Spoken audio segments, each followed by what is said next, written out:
আসসালামু আলাইকুম। আমি লন্ডন থেকে বলছি। আমি সাদাত খন্দকার। আজ 1 মে 2025 বাংলাদেশে বিশেষ করে ছাত্রদের মধ্যে এবং নতুন দল এনসিপি আওয়ামী লীগ নিষিদ্ধ করার যে দাবি তুলেছে, এই দাবির প্রতি দেশের সাধারণ জনগণের বহু সংখ্যক অধিকাংশ মানুষেরই সমর্থন আছে বলে আমার মনে হয়। তবে রাজনৈতিক দলগুলো তারা এর বিরোধিতা না করেও তাদেরও আমি মনে করি নৈতিক সমর্থন রয়েছে। সেই ক্ষেত্রে সরকারকে একটি সিদ্ধান্ত নিতে হবে এ দল নিষিদ্ধ হবে কি হবে না। আমি মনে করি এই দলটি যদি নিষিদ্ধ করা হয়, রাজনৈতিকভাবে তাদের যে নেতাকর্মী বা যারা কোনো দুর্নীতি, হত্যা, গুম, খুন, লুটতরাজ এবং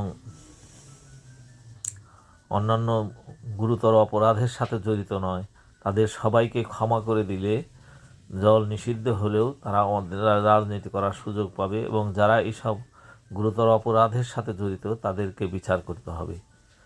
ফলে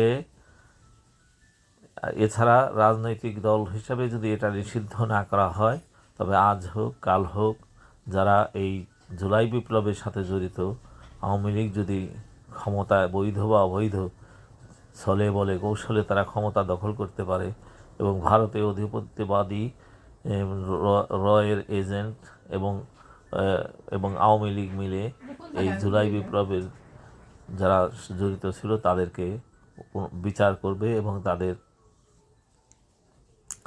ফাঁসিও দিতে পারে।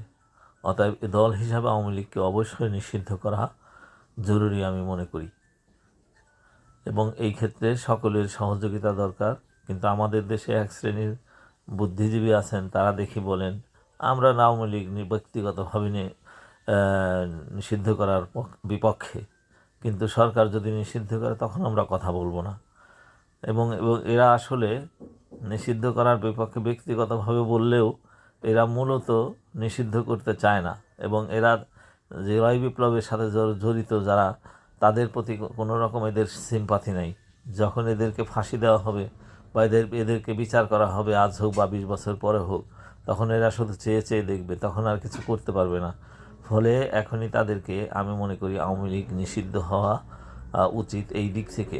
এবং সেই সাথে আওয়ামী লীগের যে সমস্ত নেতাকর্মী যারা দুর্নীতি, হত্যা এবং গুম খুন এর সাথে জড়িত, তাদের বিচার দ্রুত গতিতে সম্পন্ন করা দরকার এবং আওয়ামী লীগ দল হিসাবে আওয়ামী লীগকে নিষিদ্ধ ঘোষণা করাই উত্তম হবে।